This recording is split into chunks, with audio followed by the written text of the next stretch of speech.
नमस्कार, मैं GRS news के लिए गिरीश कर रहा हूँ। आज फिर से मैं देश के उस राजनीति की बात करना चाहता हूँ, राष्ट्रीय स्वयंसेवक संघ की उस राजनीति की बात करना चाहता हूँ कि जो दिखावे के रूप में तो प्रधानमंत्री मोदी को सलाह देता रहता है, भारतीय जनता पार्टी की गुजरात लॉबी को सलाह देता रहता है, लेकिन वही राष्ट्रीय स्वयंसेवक संघ जब चुनाव होते हैं तो बिना किसी लाग लपेट के उसी गुजरात लॉबी के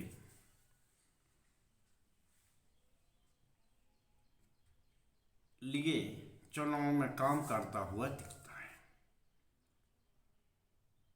अभी आपने देखा होगा कि मोहन भागवत ने लोकसभा चुनाव के बाद किस प्रकार मोदी को सलाह दी थी कि वो अहंकार त्यागें, वो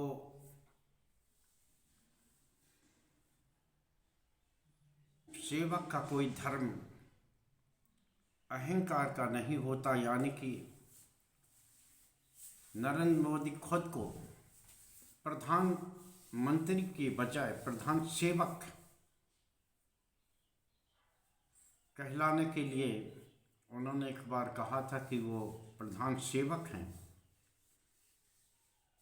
तो इसी पर मोहन भागवत का कटाक्ष था कि सेवक के मन में अहंकार नहीं होना चाहिए। इसी प्रकार उन्होंने जो वर्तमान राजनीति चल रही है, जगह जगह मस्जिदों में शिवलिंग ढूंढे जा रहे हैं, उसको लेकर भी संघ प्रमुख ने ये कहा था कि राम जन्मभूमि इस बात का अपवाद है, लेकिन अब हमें किसी भी मस्जिद में शिवलिंग नहीं ढूंढना। यानी कि उन्होंने जो उत्तर प्रदेश सरकार की खुदाई संस्कृत है, जिसमें कि सर्वे के नाम पर लोगों को भड़काने की बात है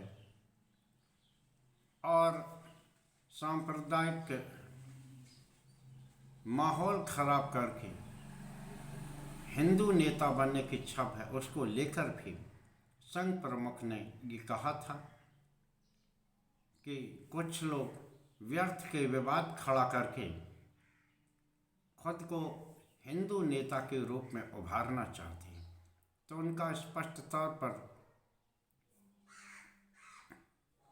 ये कटाक्ष प्रधानमंत्री मोदी और यूँ कह लीजिए कि उत्तर प्रदेश के मुख्यमंत्री योगी आदित्यनाथ की ओर भी रहा होगा और उन नेताओं को जो कि केंद्रीय मंत्री होते हुए भी इस तरह की भड़काऊ यात्रा निकालते हैं, उनके लिए भी रहा होगा कि कुछ लोग व्यर्थ के विवाद खड़ा करके खुद को हिंदू नेता के रूप में स्थापित करना चाहते हैं। और ताज़ा संघ के मुखपत्र पंचजन्य में जो हाल में ही एक लेख लिखा है, उसने तो ये तय कर दिया है कि निश्चित तौर पर भले ही योजना के तहत राष्ट्रीय स्वयंसेवक संघ गुजरात लॉबी के पक्ष में चुनाव में काम करता हुआ दिखता हो, लेकिन वो खासकर गुजरात लॉबी के पक्ष में नहीं, क्योंकि संघ के एक बड़े पदाधिकारी से मेरी बातचीत हुई तो उन्होंने ये बताया कि वो ये चाहते हैं, जैसी वर्तमान भारतीय जनता पार्टी के केंद्रीय नेतृत्व जिस प्रकार का आचरण कर रहा है, उससे वो लोग असहज हैं। वो ये तो चाहते हैं कि ये परिस्थिति बदलना चाहिए। इस बात के लिए वो अटल बिहारी वाजपेयी का भी उदाहरण देते हैं किस प्रकार उन्होंने विपरीत परिस्थिति में करीब 20-25 अन्य ऐसे दलों का समर्थन हासिल करके सरकार चलाई थी जो कि भारतीय जनता पार्टी की विचारधारा से भी ताल्लुक नहीं रखते थे। और वर्तमान नेतृत्व जो उनके खास विचारधारा के रहे हैं, जैसे कि शिवसेना, उस दल को भी उन्होंने तोड़ दिया और उस दल से भी वो समर्थन नहीं ले पा रहे हैं। खासकर जो शिवसेना की परिस्थिति गुजरात लॉबी ने पैदा की है, उसको लेकर भी 5 जन लेख में इस तरह की बात कही गई। उन्होंने कहा कि देश का सांप्रदायिक सद्भाव अगर बिगड़ता है तो ये भविष्य के लिए अच्छा नहीं होगा। मंदिर के संस्कृति के लिए भी उन्होंने तमाम तरह की आलोचना की। देखना ये है कि क्या 5 जन में छपी इन बातों को भारतीय जनता पार्टी का नेतृत्व कोई तवज्जो देता है या नहीं देता। वैसे देखा ये गया है कि 2 कार्यकाल में मोदी ने संघ को खास कोई अहमियत नहीं दी, उनके विचारों को कोई अहमियत नहीं दी और न ही उन्होंने ऐसी कोई बैठक की जिसमें कि संघ से सुझाव लिया गया हो, चाहे विभिन्न प्रदेशों के मुख्यमंत्री बनाने हों या और कोई रणनीति चुनावी तय करना हो। ये भी माना जाता है कि लोकसभा चुनाव में संघ की नाराजगी के कारण ही भारतीय जनता पार्टी को पूर्ण बहुमत नहीं मिला। और हरियाणा और महाराष्ट्र में जब उसी संघ ने काम किया तो न सिर्फ उनकी सरकारें बनी बल्कि उन्हें हर बार से ज़्यादा बहुमत भी हासिल हुआ। पिछली बार हरियाणा में जजपा के साथ लंगड़ी सरकार भाजपा की थी और महाराष्ट्र में आप लोगों ने देखा ही किस प्रकार दलों को तोड़ना पड़ा था, तब भारतीय जनता पार्टी को बहुमत हुआ था। लेकिन अब की बार भले ही वो उन्हीं दलों से गठबंधन के सहारे सरकार में हैं, लेकिन उनकी खुद की ताकत इतनी बढ़ गई है कि अगर ये लोग उसमें शामिल न हों तब भी भारतीय जनता पार्टी आसानी से सरकार चला सकती। यानी कि उसने राष्ट्रीय स्वयंसेवक संघ ने माहौल बनाने का काम किया। वैसे जो प्रधानमंत्री की आदत है वो अपने मन की बात करते हैं, दूसरों के मन की बात वो नहीं सुनते। तो निश्चित तौर पर आप तय मानिए कि गुजरात लॉबी संघ की बातों को कोई तवज्जो नहीं देता, क्योंकि आप इस बात से देख सकते हैं कि भारतीय जनता पार्टी के राष्ट्रीय अध्यक्ष को लेकर संघ ने उन पर दबाव बनाया था, लेकिन उन्होंने पहले चुनाव का हवाला देके पहले अपने जो राष्ट्रीय अध्यक्ष जेपी नड्डा जो अभी तक एक्सटेंशन पर चले आ रहे हैं उनका कार्यकाल बढ़वा लिया और संभवतः दिल्ली चुनाव के बाद ही इस पर कोई चर्चा होगी। हालांकि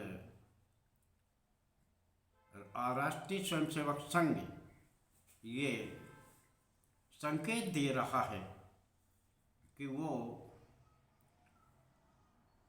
इसी खरमास के बाद यानी कि 14 जनवरी के बाद दल के नए राष्ट्रीय अध्यक्ष की घोषणा अपनी ओर से कर देगा। जिस प्रकार प्रधानमंत्री अपने मत में चूर रहते हैं और वो किसी की सलाह नहीं लेते, केंद्रीय मंत्री जो उनकी कैबिनेट होते हैं उनकी बात अलग है। वो अपने मातृ संगठन राष्ट्रीय स्वयंसेवक संघ से भी कोई सलाह लेना पसंद नहीं करती। ये उनका 2 बार का कार्यकाल ये बताता है। और अभी जब वो बैसाखियों के सहारे हैं तब भी ऐसे निर्णय करते जाते हैं कि जो संघ को निरंतर असहज कर रहा। 5 जन में छपा लेख कोई यूं ही नहीं लिखा गया। सार्वजनिक मंचों पर मोहन भागवत का लगातार केंद्रीय सरकार को चेताना या यूं कह लीजिए कि उन पर कटाक्ष करना, और अब अपने ही मुखपत्र में जिस प्रकार का उन्होंने सुझाव दिया है, ऐसा लगता नहीं कि गुजरात लॉबी उस पर जरा भी अमल करेगी। क्योंकि अगर भारतीय जनता पार्टी ने इन सब मुद्दों को छोड़ दिया, यानी कि वो अब ध्रुवीकरण की राजनीति नहीं करेंगे, इस तरह के बयान नहीं उठाएंगे, मस्जिदों में मंदिर नहीं ढूंढेंगे और इस तरह के नैतिक अनैतिक काम नहीं करेंगे सरकारों को तोड़ने और गिराने का, तो आखिर भारतीय जनता पार्टी करेगी क्या? और दिल्ली के पूर्व मुख्यमंत्री अरविंद केजरीवाल ने भी दिल्ली में वोटों के कटने और सरकारी एजेंसियों के दुरुपयोग होने आदि को लेकर भी एक लंबा चौड़ा खत संघ प्रमुख मोहन भागवत के लिए लिखा है। उन्होंने कहा कि जिस प्रकार पूर्वांचली लोगों के वोट और दलितों के वोट भारतीय जनता पार्टी कटवा रही है वर्तमान चुनावी परिप्रेक्ष्य में, तो क्या उससे संघ सहमत है? उन्होंने इस बात को लेकर भी कहा कि जिस प्रकार की चुनाव जीतने के लिए भारतीय जनता पार्टी अनैतिक काम करती है, क्या उससे संघ सहमत है? निश्चित तौर पर अभी हाल में ही पुजारियों और ग्रंथियों को वेतन की व्यवस्था करके अरविंद केजरीवाल ने संभवतः कुछ बढ़त लेने की कोशिश की है, लेकिन आप सभी लोग जानते हैं कि 2 बार की सरकार चला चुके केजरीवाल अब की बार उस स्थिति में नहीं है जैसा हर बार ये कहा जाता था कि वो आसानी से चुनाव जीत जाएंगे। इस बार मुकाबला 2 नहीं, दोतरफा नहीं बल्कि तितरफा है। और लोकसभा चुनाव के बाद और इस संघर्ष जो तमाम हो रहे हैं, मोदी सरकार लगातार असहज है, तो कांग्रेस की भी भूमिका दिल्ली के चुनाव में, हालांकि वो खुद के बल पर भले ही सरकार न बना पाए, लेकिन वो वोटों की कटाई करके यानी कि अपना आधार बढ़ा के निश्चित तौर पर दिल्ली का चुनाव परिणाम तय कर देगी। आज के ब्लॉक में बस इतना ही। जय हिंद, जय भारत। देखना ये है कि क्या प्रधानमंत्री संघ के सुझाव को मानते हैं या जैसी उनकी आदत है कि वो खुद की मन की बात करते हैं और किसी की बात और सुझाव उन्हें पसंद नहीं है। और वो अपने मन की ही करते जाते हैं। जय हिंद, जय भारत।